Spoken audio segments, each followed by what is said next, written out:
We see the protagonist floating on a board in the water, saying that he has very bad luck since even when traveling by boat, they collide with him. There we see it was a massive cruise ship, and its captain asks angrily if he hit them to extort money from them. But the protagonist responds that it was they who collided with him first and destroyed his boat while he was asleep. The sailors tell the captain that the protagonist must be a professional scammer who deliberately crashed into them. So the captain orders them to bring him on board to make him pay. The protagonist climbs onto the deck, and there the captain tells him that they will make his life impossible if he doesn't compensate them for the damages. This angers the protagonist, and the captain says it's because all the time he made the passengers lose. The protagonist says his luck is so bad that he's already being framed as soon as he left the island. And the captain says he'll be shark food if he doesn't pay them, but the protagonist responds with a defiant attitude, saying he'd like to see that. So the captain orders the sailors to catch him. 2 of them reach him, but no matter how hard they try, they can't move him because they say he's too heavy. So with a slight hand movement, he sends them flying, and he asks if they're done with this charade. This scares the crew, and the protagonist asks them why they're not continuing. So the captain orders everyone to catch him when someone tells them to stop.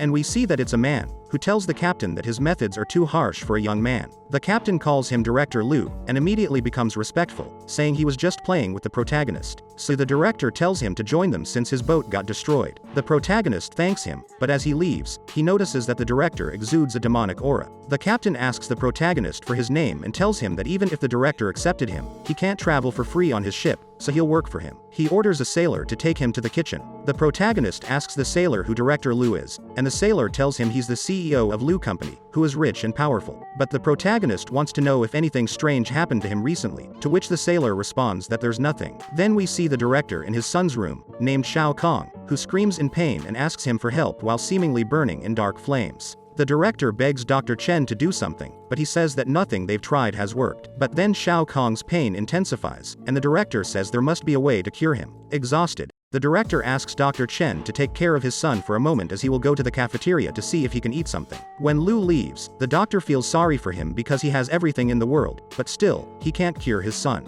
The director arrives at the cafeteria and sees a group of people gathered outside. He makes his way through the crowd to see what's happening and finds the cooks trying to hit the protagonist with their brooms, telling him to stand still. However, the protagonist jumps and dodges their blows while keeping one of the stolen buns in his mouth. The protagonist falls onto one of the tables and tells them that chasing him for taking a little food is an exaggeration. But one of the cooks says he ate 2 whole trays, so they will finish him off. The protagonist responds that it was only 2 trays and asks how they expect him to work for them if he doesn't eat something. The director intervenes and tells the ladies that he will pay for the trays, handing them a large bill. She says it's enough and tells the protagonist he's lucky, so he should finish eating and get back to work. The crowd disperses, and the director sits down, exhausted, ordering 3 bowls of oatmeal and 2 trays of buns. Then the protagonist delivers his order and thanks him for helping him twice now. Liu says it's not a big deal and gets up to leave when the protagonist stops him and asks him to wait for a moment. The director asks what's going on, and the boy tells him he wants to return the favor by helping him as well. Incredulous, the director asks how he could help him, so the protagonist tells him that although he doesn't know all the details, he's sure something strange is happening to him. This surprises the director and leaves him stunned, while we see the dark flames emanating from his body again. Director Liu asks the protagonist if he can tell him his name, and he responds with a luminous aura that he can call himself Lin Xiu. The director then asks how he's so sure that something is happening to him, but the protagonist tells him that even if he explained it, he doesn't think he would understand. He can only help him once he believes him, but it's also okay if he decides not to. Worried, Liu wonders if he can trust him, but he thinks he'd rather give him at least one chance before letting Xiao Tong die in terrible suffering. So he resigns himself and asks the protagonist to accompany him. The protagonist takes off his apron and throws it away, mocking the cooks because he won't work for them anymore, and now they'll have to wash their own dishes. This makes Liu wonder if the protagonist can really help him. Both of them arrive at Xiao Tong's room, where Dr. Chen receives them and asks who the boy is. The director introduces him and tells him that he's there to check on his son. This annoys the doctor because he thinks the protagonist must be around the same age as his grandson and that it's a joke that Liu thinks he can cure Xiao Tong. Then the protagonist senses a dark essence in the air, which he understands comes from the boy, and there he discovers that it's a curse, which he finds interesting. Dr. Chen advises Liu not to trust just anyone because he's desperate. His son is fighting for his life at that moment, so it's too dangerous to let a clown play with the little life the boy has left. This prompts the protagonist to ask under what parameters he accuses him of being a charlatan. Even more annoyed, the doctor tells him that he doesn't even know what illness the boy has yet, and he doesn't know how many specialists have already tried to figure out what's wrong with the child. So a 17-year-old brat like him can't do anything. So if he's not a charlatan, then what is he? Since Chen is a miraculous doctor from the city of Binhai and hasn't been able to cure Xiao Kong, he says the protagonist will be even less capable. But this only bores the protagonist, who tells him that just because he can't do it doesn't mean he can't either. The doctor is about to argue again when the director stops him and tells him there's no other way, and he should just let the protagonist try.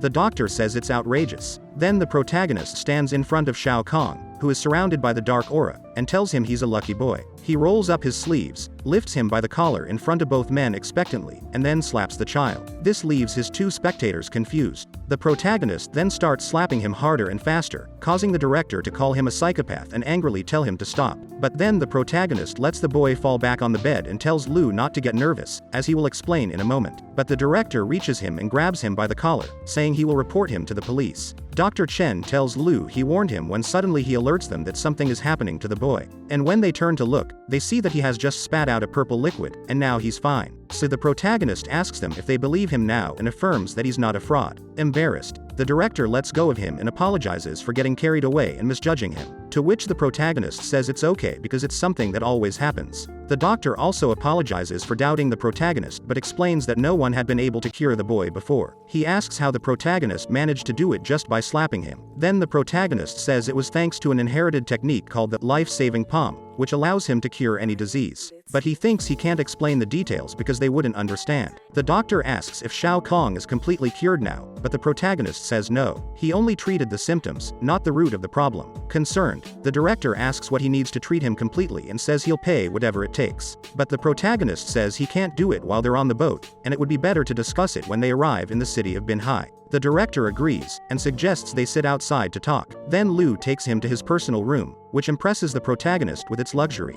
There, the director asks the protagonist if he's from Binhai, and he confirms it, explaining that he grew up in the Miao orphanage. Lu recognizes the orphanage and tells him it was destroyed years ago, which surprises the protagonist. The director continues, telling him that it happened after the caretaker died in an accident, and all the orphans were adopted. This puts the protagonist in a bad mood, saying he didn't expect that, as only his mother cared about orphans. So he stands up, claiming to be tired, and the director takes him to his room to rest. The protagonist lies down and tells his mother that he survived after 5 years, and all his illnesses were cured. The next day, the director informs him that they are about to reach the city and asks if they should treat his son at their home. However, the protagonist says they can't do it during the day, as he has unfinished business, and he'll see them in the evening. The director agrees and asks for his phone number, but the protagonist doesn't have one, so Lu gifts him a phone along with a large sum of money. As he takes it, the protagonist declares that he has returned to the city. The protagonist visits a cemetery with a bouquet of flowers and stops in front of his mother's tombstone, telling her that he's home. While leaving the flowers, he shares that he found the deserted island where the master was able to cure him, so now she can rest in peace. Suddenly, a girl carrying flowers appears behind him, accompanied by a boy. The boy tells her that they should make their relationship official because the girl already knows how he feels about her. The girl tells him to stop bothering her as she's already with someone, but he insists that she's been saying that for 5 years, and the person hasn't shown up. They reach the protagonist's location,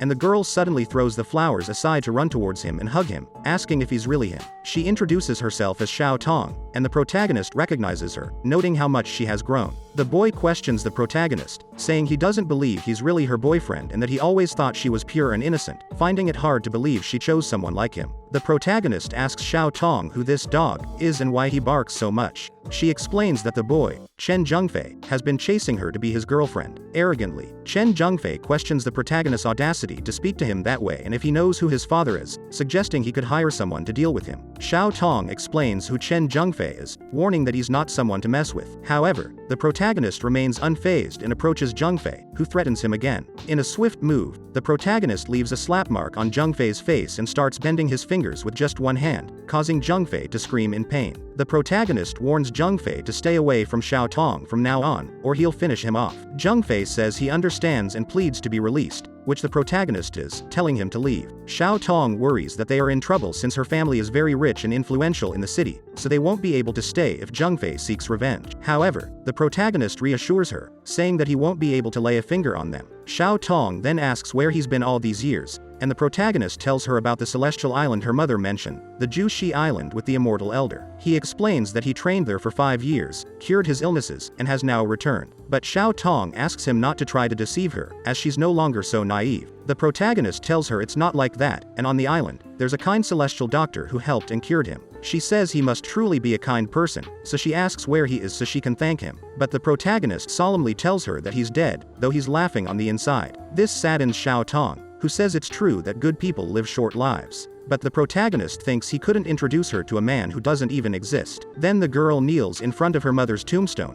telling her that she can finally rest in peace now that the protagonist has returned strong and healthy, even scaring away Chen Zhengfei. The protagonist then asks what happened to her after the orphanage closed. She tells him that all the children were adopted, and she ended up with a very kind elderly couple, with whom she's been since then. The protagonist thinks that's great, so Xiao Tong offers to take him to meet them since she's already told them about him, and they'd be delighted to know he's back. The protagonist accepts. They arrive at the building, and the protagonist asks the girl if that's where she's been living, and she confirms it as they reach the house. However, when they enter, they hear someone shouting insults at the girl for rejecting Zhengfei. Now director Chen called asking for an explanation, and she doesn't know how her position in the company will end up. But the elderly couple tells her not to complicate things because they can't control who Xiao Tong wants to be with. Xiao Tong explains to the protagonist that the angry man is Grandpa Sun's son, who works for Zhengfei's father and always wanted her to date the boss's son. Then they hear him shout again, telling the elderly couple that if she stays, he'll leave, so they have to decide. So the protagonist decides to enter to check that nothing bad has happened. In the living room, they find the family and the son insulting Xiao Tong again,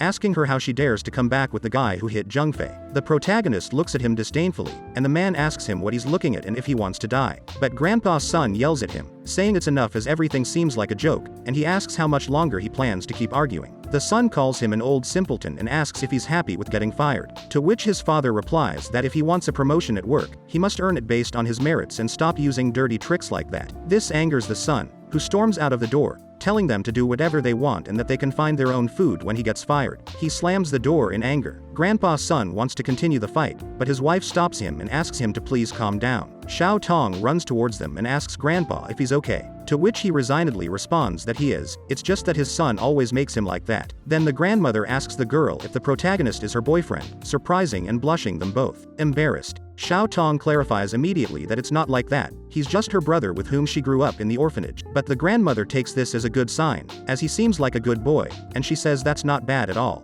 The protagonist thinks she seems like a good person, as despite Bin Sun, the son, making a scene, she appears very calm. Then the protagonist formally introduces himself to both of them, and the grandmother asks if he's eaten already because she can prepare something for him. Hungry, the protagonist accepts and thanks her for the gesture. Then we see Bin Sun outside, smoking and talking on the phone with director Chen. He tells him that he couldn't do anything about his son, as the protagonist even stayed at his parents' house, and he suggests hiring someone to teach the boy a lesson. We then see Bo Chen, Zhengfei's father, who says he understands but doesn't have time to deal with it right now. The president organized a dinner for his son's recovery, and he wants to introduce them to the miraculous doctor who cured him. This surprises Bin Sun, who asks if he's better than Dr. Ziyu Chen. Bo tells him it seems so, as the doctor took care of the child for a long time without results, while the miraculous doctor only took a few minutes to heal him. And the fact that he's so powerful seems to motivate Bin Sun, who asks if he can meet him. Bo tells him that if he wants to, he can accompany them, but he must keep an eye on the protagonist because he will teach him a lesson when he has time. Happily, Bin Sun says he understands and that he won't worry, they can count on him. Bo Chen hangs up,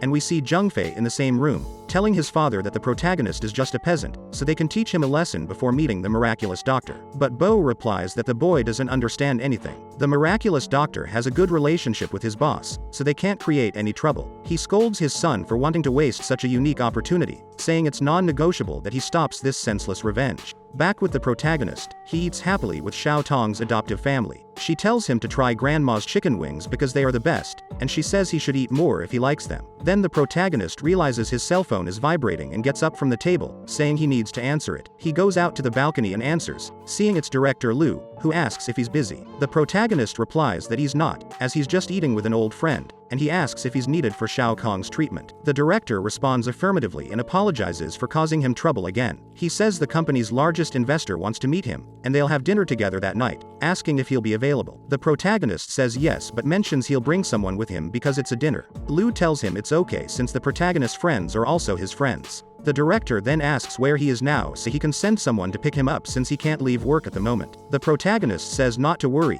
he's in the center of Manhwa. He hangs up and apologizes to the grandparents, saying he has something to do and would like to take Xiao Tong with him. Grandpa says it's not a problem. Then the protagonist approaches them and leaves a bundle of money on the table. Grandpa asks surprised what it is and says they can't accept it, but as he takes Xiao Tong with him, he tells them not to worry, as he's just thanking them for taking care of Xiao Tong all that time. So both of them are amazed, and Grandpa says he's a good boy. On the street, Xiao Tong asks the protagonist how he got so much money, but the protagonist calls her little one and says she asks too many questions, which annoys her since she's 17 years old already. Suddenly, a limousine arrives, and the protagonist tells her to get in. The driver steps out of the limousine and, after confirming that he's the protagonist, introduces himself as Uncle Lee, Director Lu's driver, and he's there to transport both of them. So the two of them get into the limousine, and Xiao Tong is surprised, so she asks the protagonist how he managed to get such a luxurious car. He tells her she'll find out soon enough. They arrive at a luxurious place, which the girl recognizes as the Haitian penthouse, and she asks if they will have dinner there. Uncle Lee confirms it. Xiao Tong is worried because she knows it's a very expensive place, but the protagonist tells her not to worry since someone else will pay the bill. Otherwise, he couldn't afford it. So they finally decide to enter and see that the people inside are dressed very elegantly. There, we see that Bin Sun and Zheng Fei are already present. Zheng Fei tells the staff to keep an eye on the protagonist and assures them that anything he asks for should be done with the utmost attention, hoping it will put him in good terms with his father when it's all over. Zheng Fei also says that it will depend on his performance. Bin Sun says he'll do his best and asks Zheng Fei how much he knows about the miraculous doctor. Zheng Fei asks back if it's because he has an incurable disease, and Bin Sun thinks it's because he has problems with women in bed, but he can't tell him that, so he just replies that it's out of curiosity. Zheng Fei tells him that his father will introduce them directly so they can socialize, and that way, he might get to know the man. Bin Sun thanks him when suddenly he turns around and wonders what they are doing there. Zheng Fei does the same and notices that it's the protagonist and Xiao Tong, who is amazed and says that the place is beautiful. Zheng Fei wonders what the protagonist is doing there and how he dares to show his face. He blames the protagonist for making him look ridiculous in front of the girl, Xiao Tong. He loudly asks what they are doing and calls for security. A group of officers immediately respond to the young man's call and ask what's happening. Zheng Fei only points at the protagonist and Xiao Tong, asking if the company didn't reserve the whole place and if they won't do anything about these strangers who crashed the event. This causes all the guests to look at them with contempt, and Xiao Tong clings to the protagonist, worried about the situation. However, he holds her hand and with a firm look, tells her not to be afraid. Seeing the strangers, the security officer is surprised and orders his men to remove them. But with a sadistic look, Zheng Fei says they didn't understand. What he wants is for them to take care of the protagonist first and then throw them out. The officer hesitates for a moment, but Zheng Fei becomes aggressive and challenges them, asking if they dare to defy him.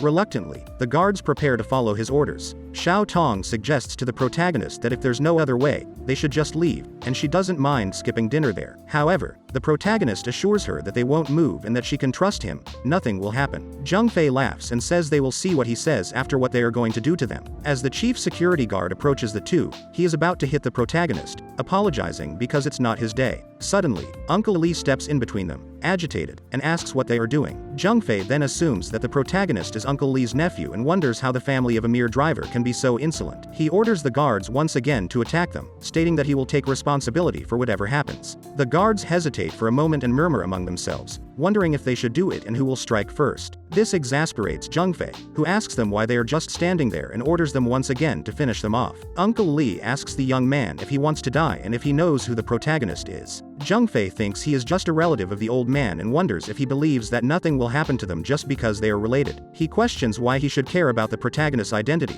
stating that even if he were the son of God, he would make him kneel before him. Concerned, Uncle Lee recalls how the director had repeatedly warned them not to offend the protagonist and to treat him well. He wonders why Zheng Fei is acting this way and fears that it will be the end if the protagonist gets angry. So, he tells the guards to finish off the young man, promising them a $10,000 bonus each in return. The guards, enticed by the prospect of money, immediately rush towards the wealthy young man. Terrified, the young man asks them how dare they touch him and if they know who his father is. However, this doesn't stop the guards. They ignore his threats and proceed to beat him mercilessly. They knock him to the ground and continue with kicks, punches, and strikes with their batons, making him beg for them to stop. Uncle Lee apologizes to the protagonist for the competition and asks him not to get angry. The protagonist reassures him that it's okay and tells Xiao Tong to wait a little until the flies go away before eating. Meanwhile, Bin Sun tells Uncle Lee that it's enough, reminding him that even if he is close to Director Lu, it doesn't mean he can act as if Director Chen doesn't exist. He warns Uncle Lee that he will be be in serious trouble if he offends him.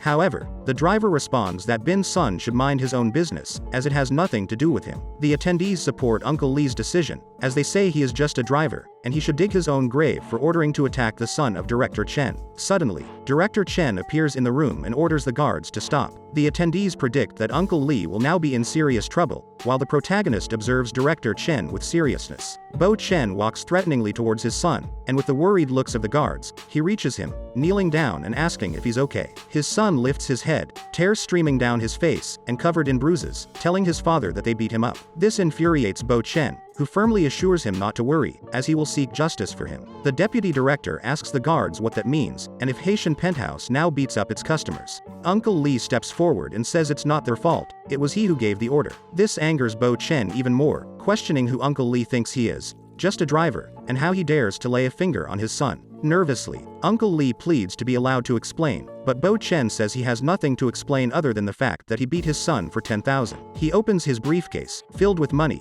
and while tossing it in the air, tells the guards that whoever breaks Lee's legs will receive 30,000. He reassures them not to worry, as he will take full responsibility for what happens. The blinded guards accept the money, and one of them tells Lee that it's his fault for messing with the wrong people and lunges at him. However, he ends up on the ground, bleeding, knocked down by the protagonist, who remarks that 30,000 for a leg is too expensive. He then asks the deputy director how much his legs would cost. The deputy director realizes the protagonist is very strong but warns him not to be so confident just because he can fight, as there are people in that society he shouldn't mess with. The protagonist retorts that the same goes for him, as there are people in that world he shouldn't provoke. Suddenly, Director Liu arrives and tells everyone to stop. The deputy director is relieved by his arrival and tells him that Uncle Lee and the protagonist hurt his son, asking him to seek justice in his place. However, Director Liu ignores him, heading straight to the protagonist to ask if he's okay, leaving the deputy director and the attendees astonished. The protagonist says he's fine and that those insignificant beings only made him a little hungry. The director reassures him not to worry, as he'll take responsibility for the situation. This makes the attendees worry and wonder who the protagonist is for the director to say something like that. Then Uncle Lee approaches his boss and explains what happened. Once he finishes, the director orders Zheng Fei to apologize immediately to the protagonist. Zheng Fei protests, saying that it was he who hit him and asks why he should be the one to apologize. Director Liu tells him it's due to his lack of respect and asks if he knows who the protagonist is. Zheng Fei questions if he's just a relative of Uncle Lee. Director Liu then reveals that the protagonist is the miraculous doctor he wanted to introduce to them that day, leaving everyone astonished. Bo Chen orders his son to apologize right away, but Zheng Fei doubts what his father said. Bo Chen firmly grabs his shoulder and repeats the order, so Zheng Fei eventually complies with a bow. Xiao Tong wonders how amazing the protagonist must be to make Zheng Fei apologize.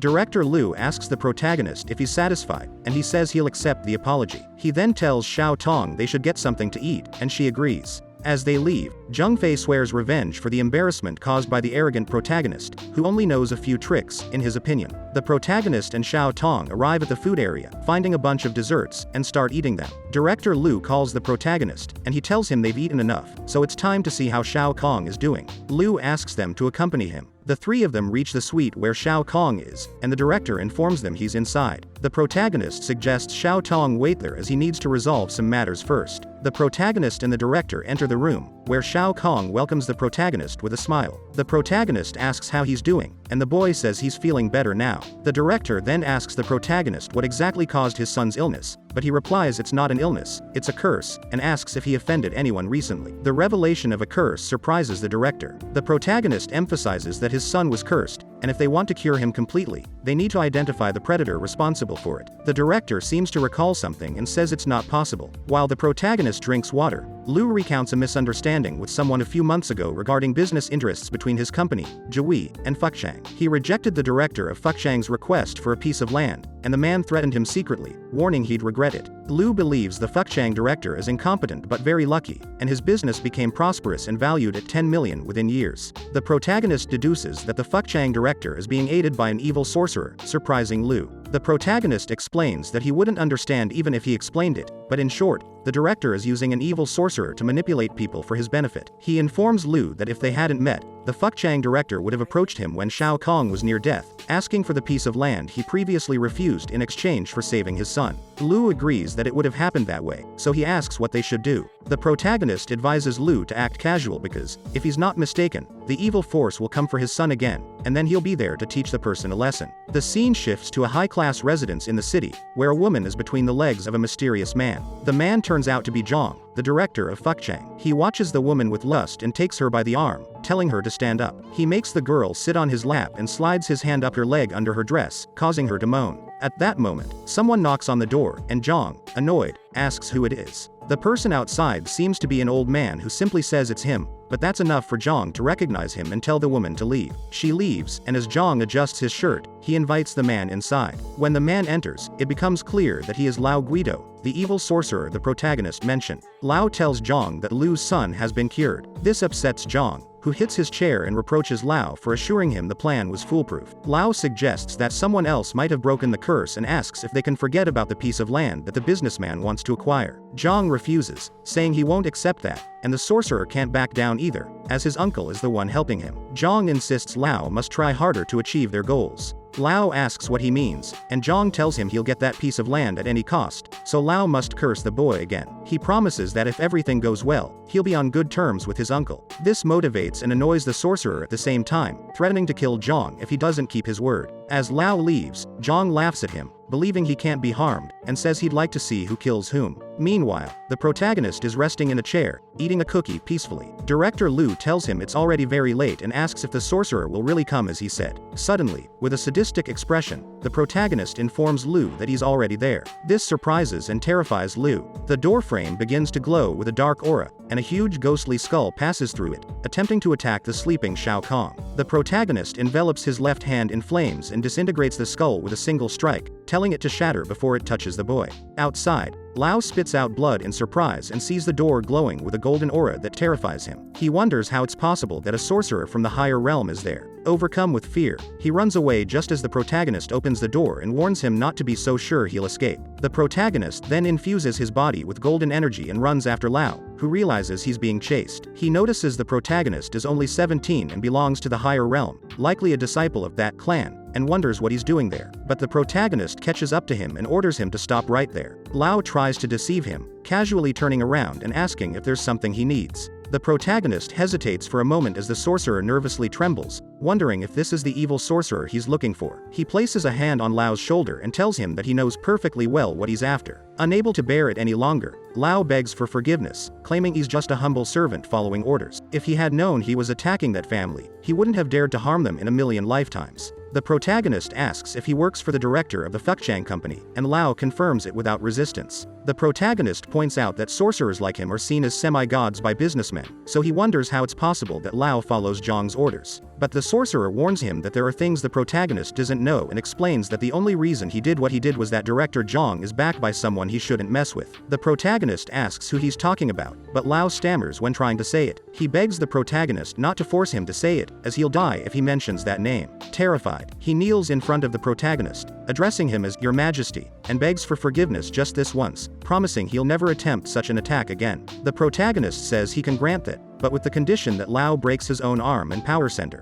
The sorcerer hesitates, so the protagonist tells him that if he doesn't do it, he'll help him. The protagonist returns to the room, and director Lu asks him what happened. The protagonist replies that it was just a minor sorcerer, as he predicted, so there were no problems. Delighted, Lu asks his son to quickly thank the protagonist, which he does gladly. The protagonist says there's no need to thank him since it's his job, and he asks the director if he can stay at the hotel that night. Lu responds that it's already arranged and asks him to follow him. In his room, the protagonist observes his golden palm and wonders when he'll advance, as he has been stuck in the entry realm for 3 years. He then hides his hand and lies down on the bed, recalling that Lao mentioned someone, but he has no clue about who it might be. He wonders how he'll find that person. However, he gets up and decides to use the moment to train, as there might be other sorcerers nearby. He activates his energy and begins his meditation. Then, we see someone with equally powerful but dark energy, named Wang Yun, who asks Lao if he lost all his power. Injured, Lao confirms it to the priest, explaining that Lu has an advanced sorcerer against whom he couldn't do anything, so he asks Wang Yun to avenge him. However,